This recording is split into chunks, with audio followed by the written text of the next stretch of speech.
Woo, yeah, gotta love that intro.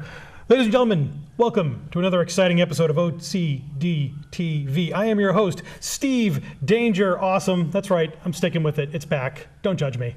With me tonight, kids, if you were a child in the 80s, you had a Nintendo Entertainment System. Unless you were this guy, Keith, I had a Sega before it was cool Martin. To my right, a man whose knowledge base on the topics that we cover on our show is so extensive that the rest of us pretty much don't need to do any work or research.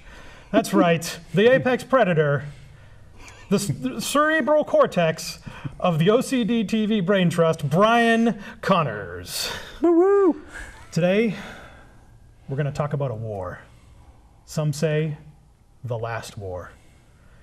Some say there's a more distant enemy hiding in the shadows, waiting for the squabbling factions to weaken each other enough so it can strike. And the only way it can be defeated is if the ancient and bitter enemies can unite their forces. I'm of course talking about the video game console wars, hinging on the recent news that Microsoft is finally giving up bundling the Kinect with the Xbox One and lowering the price to be more competitive with PlayStation 4s. We can now safely say that Microsoft's onslaught on their consumers has come to an end. So to recap, DRM, gone. Always on, gone. The machine connected to it that was passed off as a game controller, but is really an expensive peripheral that they were just going to use to spy on you so they could sell advertising to a third party, gone. So for everybody watching, that's Gamers 3. Everyone? Who? Hey.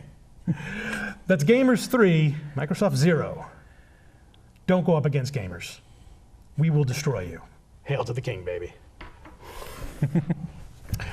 So anyway, to get this off started, we'd like to cover sort of the history of the console wars. But maybe before we do that, I just want to get your guys' thoughts on this current situation between PlayStation and Microsoft and how it's going to play out, and whether you think Nintendo really has a position other than continued dominance of the handheld market. Well, yeah, Nintendo's going to keep kicking butt in the handheld with the 3DS. I mean, that's not going away. And as far as with the Wii U, it's going to be taking up a third position. It won't catch them. Now, between Microsoft and Sony, this latest thing with Microsoft may help boost their sales, but I'm not sure if they'll still catch Sony either, though. You think the damage has already been done? Well, I think, again, when they first came out, you had the situation of people deciding, what am I going to get? Am I going to get a PlayStation 4 or an Xbox One? There are, some people who, have large amounts of disposable income that may get both, but for the vast majority of people, it was one or the other, and they've already got their system. And the public relations damage had already been done. Yeah. I mean, even though they had dropped 90% of the objectionable material before it launched, everybody was upset about that. But yeah, I mean, and by the way, as of right now, PlayStation 4 has outsold Xbox One 7 million units to 5 million units worldwide. That might not seem like that big of a difference, but in the world of consoles, it's huge. That was probably 1 million consoles that Microsoft didn't sell. 5 to 7 is 2. Again, 2 million. They're asking you to buy. They were asking you to buy this expensive peripheral that when they launched it for the Xbox 360, only about 20% of 360 owners actually bought. Yeah, I got one. I know, but this is from a polling Game Informer that I. Yeah, no, I'm just saying. 1 in 5 bought it, but 80% of those that bought it regretted the purchase.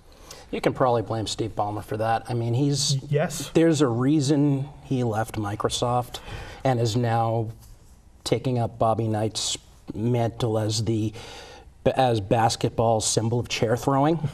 He's buying the Clippers. He never had any $2 billion buying the Clippers for $2 billion. He never had any real vision, and the Xbox. I mean, the Xbox is basically Halo and everything else. Yeah. Halo is a huge property. Everything else is everything else. Yes, and now that I don't have to buy the Kinect, I will buy a 360 when Halo 5 comes out. Yes, 360, correct. I mean, no. I mean, no. Yes. Yes. Yes. And I think, no. and yes. No. Yeah. Let Brian talk. And and Sony's got its own problems too. I mean, we all remember how they screwed over the Linux users for PS3. But, you know, they're on top right now. Well, yeah, and PS3 when it launched too, I mean, everybody was sort of making the same argument. Like, you're charging $600 for it, and you're packaging in a Blu-ray player that we didn't ask for. Now, granted, they were probably going to put that in anyway because they were going to be Blu-ray-based games. Yeah, the games are all Blu-rays. But when you could buy both of its competitors for about the same price to just buy that one system, that alienated a lot of people. But they caught up on that really fast. And it was because of third-party development. Yeah, I think Nintendo, I mean, with the Wii U, the specs are pretty good on it. They're not spectacular. I mean, I don't think it's a complete failure, but I really think they're going to have to wait for the next generation to come back. Well, with the new release of the Mario Kart game, I guess that's been huge. It's been selling a bunch of units because of Mario Kart. But the Wii was a fad. Yeah. It pulled in a bunch of non-gamers, casual gamers, moms and everybody else, and everybody had fun with it, and they enjoyed it. And and I suppose there will always be a market for that sort of thing. But instead of developing the 8th generation like we were expecting, Sony and Microsoft said, "Oh my God, we have to get in on this motion control market," and that's why we got the Kinect and the Move, which nobody really cared about because everybody who wanted a Wii went and bought a Wii because it was so darn cheap. Yep. And it was sort of really hard to sell you on. Well, buy this same thing you already have for this other gaming system that doesn't have really that much third-party support yet. Maybe if enough of you buy it, it will. And I think that's inherently where the problem is. And so we got a new generation delayed by 2 years because Microsoft and Sony didn't practice enough foresight in that sense. And as for the mobile market, I mean, I'm the token mobile gamer at the table. And let's be honest, I mean, Microsoft and Sony. Caveat, technically we're all mobile gamers. When I'm sitting down in my car at the gas station waiting for my ex-wife to drop off my kids so we can swap them on the weekends, I'm playing Angry Birds. So there is, not that this is ever going to play Mario, but we're all sort of doing it now. But anyway, back to your point. But the thing is, though, I mean, Nintendo,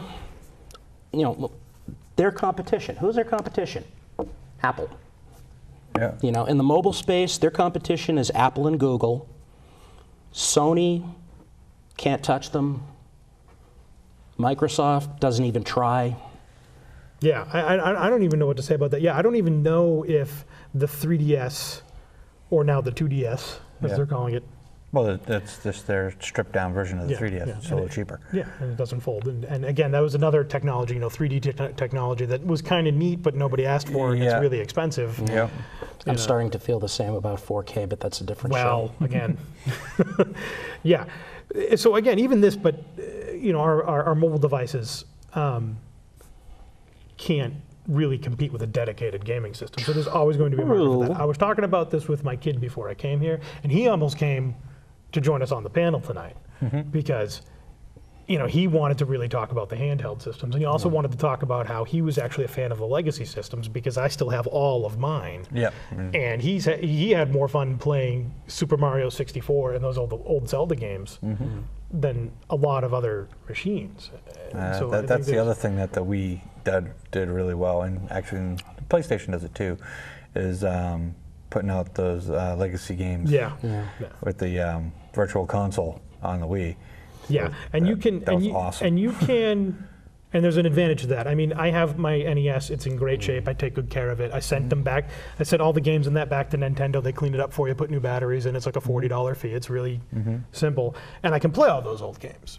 But if I have an account with Nintendo by which I electronically purchase that game, then I own it forever, even if my machine breaks. Yep.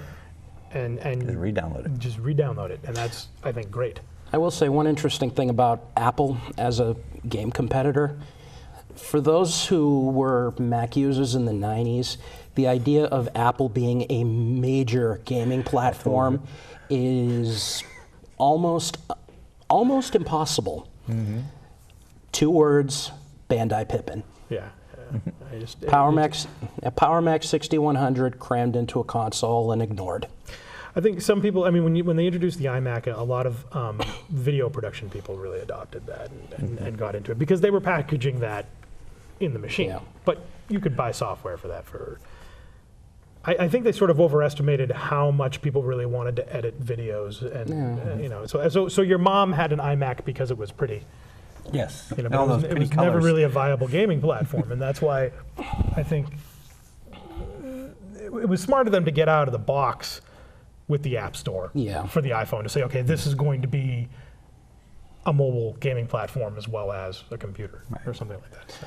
Well, and keep in mind too, I mean, when Sony tried to emulate that, what was it, the PSP Go? Yeah. Oh, the right, PSP. right. Sony tried to emulate that with the PSP Go, and I'm like, what are you doing? Well, again, That's Sony's handheld is the PSP, the Vita. Yeah. the Vita, yeah. Vita, Vita, whatever. They tried, but well, I mean, just in Oh, it's terms still of available, just in it's terms of the handheld market, I mean, it's just, I mean, there have been entries before. Yeah. You know, I mean, Like my awesome Game Gear. Hello. Yeah. it just ate up batteries. That was the problem because it had a backlight, It had a but backlight. it played the games. Yes. You had that attachment. TurboGrafx 16 had a mobile device that actually played the same chips that went into the main machine. Oh, that's cool. Because you know those little like Yeah, 'cause they were flat tiny, cards yeah. that they had. You just slotted those in. But that machine, of course, failed. I mean, it had good graphics, but like most of the Oh, the games, TurboGrafx 16. the TurboGrafx 16 failed because in Japan it had already had a CD upgrade and there was a ton of CD games out for it. But when they released it in the States, they were like really dragging their feet on putting that out. And so And like all they're- those all those card games. Nobody in Japan was developing for that anymore. They were Right. developing for the CD player, and Right. that's why it didn't really catch on. But Something interesting. Speaking of consoles that should have succeeded that didn't. Anybody remember the Commodore CD32? no, Nope. It was. I remember my and- Commodore 64. But Well, this was based on Amiga hardware. okay.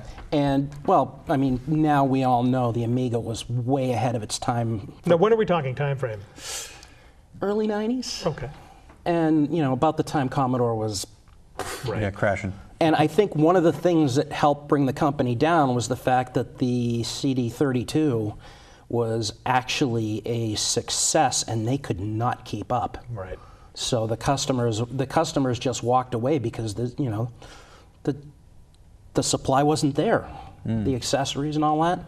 So it's like, you know, Commodore basically died. You know, Commodore in the end died from mismanagement, but being too successful was a major Well, problem. that might be a problem, and then, but it's. I mean, what it comes down to is third-party support. Yeah. And that's where you run into problems. I think is sort of Yeah. like people have to say, well, are consumers going to buy this? Should I be developing for it? Which is funny when you consider when Atari launched the 2600, they tried to sue the third-party manufacturers Right. for making games that use their hardware, and now a system lives or dies. Right, yeah. Of course, Atari almost killed The video the game. video game market. It was the great video game crash of '83. Three. Yes.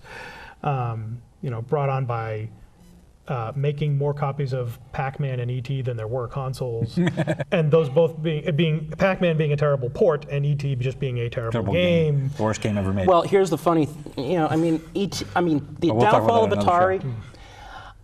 I'm not going to say it was aliens, but it was aliens. Yes. E.T. Good one. Wow. Point Brian. 10. It harkens back to our conspiracy theory episode. Hey, they did find that big dig site Yes, with all those they ET did. cartridges. They did. They found it. Yeah, they found the excavated site. that. They found the Area 51 of ET cartridges. That is an archaeological site now. That's history. That's important. This is. I was thought to be urban legend, and it was really No, true. no, that was- It's like Al Capone's vault, but Yeah. true. It was real. They buried them and then they excavated. I wonder if any of them still worked. I don't know. You had to figure there was some in the middle of the pile that may have protected from the moisture and the dirt. I don't didn't know. get rained out. All I can say about the 2600 is that it is so well loved I do love my that old Atari. somebody actually created a version of Halo for it. Yeah, wow. that's. I mean, well, yeah, we all enjoyed that. The market crashed, but and I want to get to this. We did take a poll on Facebook, a couple of different ones, I mean, we got a decent response, but we wanted to know what people thought were the best and worst of the consoles, and the winner by a fairly narrow margin was the original Nintendo Entertainment System, and I think probably Yeah. the reason for that is it brought us into the modern era of gaming Right. with the kind of genres. Started the resurgence of the action consoles. RPGs, the turn-based RPGs like Final Fantasy, Final Fantasy. the platformer as we know it. Yep. Yeah. I mean, all of these games really came to, games where you could put a battery in it so you could store and save a game. Yeah, that sort of thing. I mean, Phantasy Star for the Master System Yes. was My baby. preceded Zelda. Yes, it and did. was It was the first game that ever had the battery backup. and that was I think a superior predecessor to even Final Fantasy. And I mean, because of that sort of like pseudo 3D interface in the dungeons. Yeah, the dungeon. Was really the neat, first-person perspective. That was But pretty cool. but Zelda and Final Fantasy really get the credit because again, everybody had a Everyone had a Nintendo, and not everyone had a Sega Master System. Sega Master System. But I remember playing Afterburner on that Master System. Yeah, that was pretty darn cool. That sort of pseudo Top Top Gun, music, that was fun. Although, to be fair, the Sega I remember the most is the Genesis because oddly enough, the next. I got a stack of Genesis games on an emulator that came with my Dreamcast. Well, what's funny about Genesis was in every describable way, and I want to make an important point here. The hardware doesn't matter. Okay? Hardware doesn't matter. No. You can be marginally as good. You can even be worse. The Nintendo Wii wasn't even HD. Nope. And it outsold PS3 and 360. Well, It didn't at least in need the it. first couple of years. It didn't. Yeah. It just had a gimmick. The Sega Genesis was in all ways technologically inferior to the Super Nintendo. But it beat it by a year and gave it a boost over because it was really the first 16-bit system that was part of the public consciousness. Yep. Part of the reason why I think TurboGrafx Yeah. 16 kind of came in because they really had nothing to stand on at that Well, point. TurboGrafx 16 was just two 8-bit But it processors was- slapped together. Yeah, no, but it was one was processing the graphics and one was processing the sound. Yes. We'll play it sometime. We will play Dungeon Explorer sometime. It's awesome. I love Dungeon Explorer. I think it's so sweet. It was one of the greatest games ever. It's spelled gnome with a K though. Oh, yeah. I still can't figure out how to properly control Altered Beast. Yeah. But again, the Why is Fwamyog way? graphics weren't as Why? good, but they beat it by a year, and they didn't have. Well, they had two things. They had Sonic, and they Yep. didn't have Nintendo standards and practices of adopting a stance of games are for children and we want to be family friendly. Right. I mean, the ports for and actually on Facebook because the SNES champion on Facebook, Mark Leitzel made a Right. bunch of points about how the with the Super Nintendo was when you saw the ports from the arcade actually really almost perfectly resembling looking like the arcade what you saw in the arcade version. The Mortal Kombat for the Super Nintendo looked like Mortal Kombat in the arcade, but they took out all the blood. Yeah. And then the And Genesis Sega version, put it back. and Sega had a blood code. Or you could turn it on and off. Right? You could, but it looked terrible. Right. And I remember sort of thinking, okay, but the point was there was sort of like a 51-49 back and forth during the fourth generation of games between those two systems. Right. And people who were Genesis fans, especially when you consider that it went for a slightly older market. It was sort of saying video games aren't for kids anymore, now it's for teenagers. And who was Sonic? Sonic was this guy who ran really fast and didn't take no crap and was a rebel trying to save the environment from the evil, Right.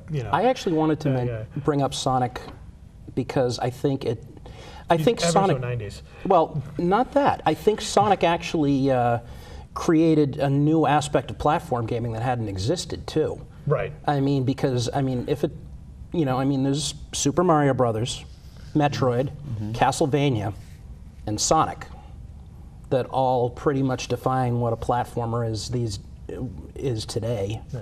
I mean, a lot of it's done 3D now, but Yeah, indie and games are still But this is why, side-scrollers.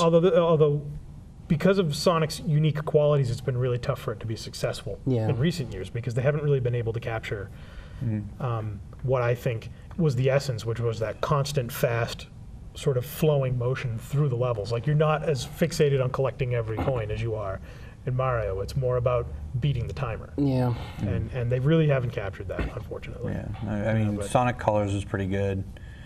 Sonic CD, again, I think Mark Leitzel was on that one. And anybody who goes back and plays Sonic CD will tell you that that's probably the best one there ever was. Going back to our point for the whole show, really, is the console wars. If you want to go all the way back to the beginning, because I made a The fun beginning point. is Pong. I guess we're going on an Odyssey then. We're going on Odyssey, back to the beginning of time as it relates to consoles.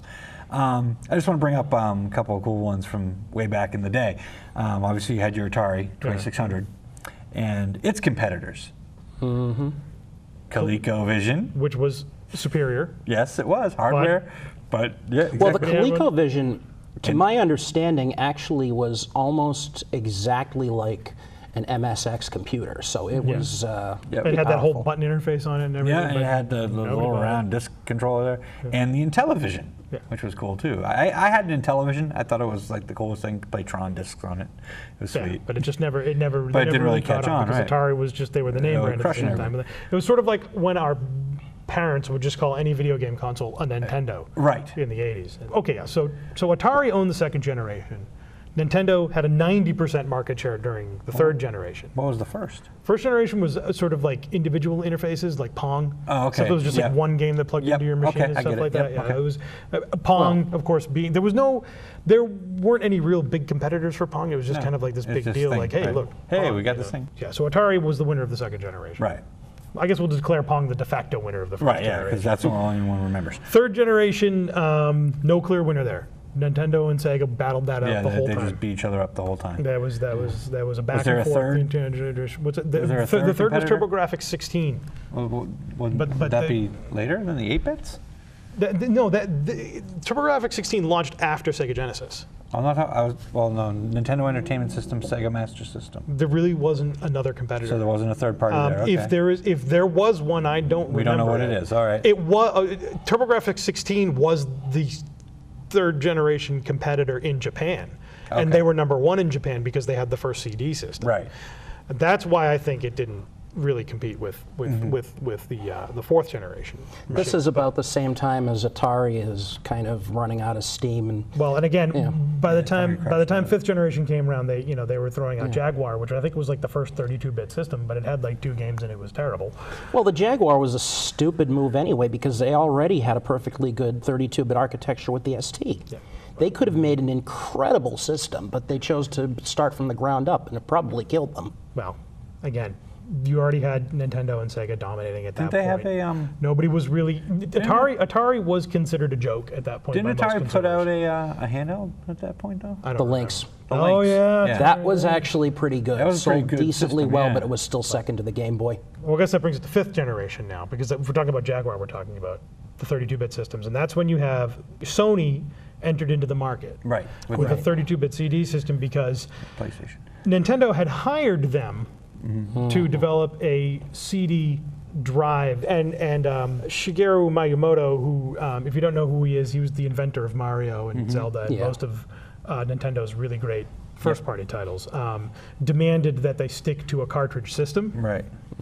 because he wanted it to still be aimed at children. Yeah. And obviously CDs are subject to scratching and things like that. And so they abandoned Sony halfway through that project, and by default, all the third-party developers, Right. in particular, and most importantly, Squaresoft, who was developing a ton of full-motion video for Final Fantasy VII. So they launched the PlayStation because they were ready before Nintendo 64 was, and of course Nintendo's response was to say, well, we'll make a more powerful system and it'll just be better and people will buy it. We're Nintendo. And who's Sony think they are? They're just Sony. I mean, we don't even need to mention Sega Saturn. Right. Yeah. It's just no. barely a blip on the radar. Right. Yeah, Saturn is So- not something they but- talk about. So Nintendo 64 launched, PlayStation beat it, but it wasn't really on anybody's radar until Final Fantasy VII. And then they saw what it was capable of and that Nintendo couldn't render that kind of audio and video. And even though it was a more powerful system, Sony ended up outselling it. Not by too much though, because towards the end of the fifth generation, Nintendo really started catching up, especially with integration with the Pokemon games. Yes. And that was really smart on their Pokemon part. Stadium, for instance. Pokemon Stadium, which integrated Pokemon games, and some other really fun games. I think WrestleMania 2000, we all had fun Yeah. No playing Mercy. the Royal Rumble with our buddies. No Mercy. I mean, it definitely, the wrestling games developed for 64 were superior than they were for the PlayStation. Well, Pokemon, though. Pokemon's another one of those juggernaut franchises. Yep. Again, but it was at that point that we knew the handheld market was what was keeping Nintendo alive, really alive. right. And that's, of course, what brings us to Generation 6, where the GameCube existed. Yeah. It didn't do too horribly, No, but it it was didn't do too nowhere horribly. It was cheap near but the again, top. But it was Game Boy Advance that really kept Nintendo alive. But that's when that's when Microsoft entered the field. And Microsoft Yeah. was just going to keep throwing money at it until it was Yeah. profitable. And all they did was just take a low-spec PC and jam it into a console You know, but box. it was technologically superior to PlayStation 2. Look, Xbox is the house that Halo built. Yeah. And because that was the game that made shooters viable for Yep. consoles. Yeah. Prior to that, everybody who played first-person shooters played PCs and held their noses way up in the air and Yes, yes. snickered at anybody Yes, who the played PC consoles. snobs. You play those, go play Mario. I'm going to go play Doom. I'm going to go play Half-Life. And I bought the Xbox solely for Knights of the Old Republic. Yeah, same thing. It's the same thing. I've heard Halo as a franchise on a par with Star Wars. I love Halo. Halo is a Anybody great who's game. really played It's the the only game, shooter I'm again, good at. Yeah. Anybody who's played the system, I mean, it has an engaging story. Yeah. I mean, it's not Shakespeare, but it has an engaging story. Well, it was created by Bungie, and if if you look back before Halo, before Half-Life, they had Marathon. Only on the Mac for a long time. And that was really where they started combining first-person shooters with stories. You know, Doom was just blow everything in the area up. And then Marathon move up was to a plot. 360 and PlayStation 3. Right. And in both of those cases, you had sort of like Sony having a slight edge over Microsoft. And the in, Wii, obviously. in both of those generations. Wii is technically the winner Yeah, of just 'cause it outsold seventh them. generation But because it's it not as outsold, good but at all, it but- slowed down. I mean, Yeah. after a while. But Sony has really been the market dominant force now. Yeah. For the last two generations and probably for the current generation Yeah. because of Xbox shenanigans. Yeah, 'cause I don't. Yeah, I'm You know, not, I don't think the Xbox they'll got the catch 'em. wrong idea. Instead of trying to compete with their competitors, they tried to compete with consumers. And it really blew up in their face. Well, they just figured that we're Microsoft, whatever we do, people are going to buy it. Doesn't matter. Once again, I blame Steve Ballmer. Yeah, that's true. And then finally, the last thing I want to talk about, we polled what everybody thought the worst gaming system was, and it turns out that most gaming systems had a favorite. You know, or rather, somebody was always fond for one system or another. The only game that everybody universally hated was Virtual Boy. Oh, that thing was horrible. And I don't even need to talk about why it was terrible. Virtual reality technology, dumb things that fit on your head. Nobody wants to buy these things. Right up there with the Power Glove for It's right up Nintendo. there, everything. And it didn't help that essentially the technology that they were working on. I mean, for one thing, I believe it was a rush job. Yeah. for Yeah, well, they were starters. just trying to take advantage of something virtual reality in the 90s, which everybody thought was going to catch on, and it didn't. But the technology, you know, the technology of the era was just not up to creating low-cost VR. And Gunpei Yokoi, the creator, who was sort of the second force at Nintendo after Miyamoto, they wound up promoting him to a job to do nothing, basically, because of it. So in conclusion, what we've determined is, despite Nintendo sort of playing third fiddle at this point, they were responsible for both the best video game console ever and the worst. I think we can agree on that one. There you have it, written in stone. The official best gaming system of all time, the Nintendo Entertainment System. The worst, the Nintendo Virtual Boy. Thanks for watching tonight, everybody, and keep being awesome.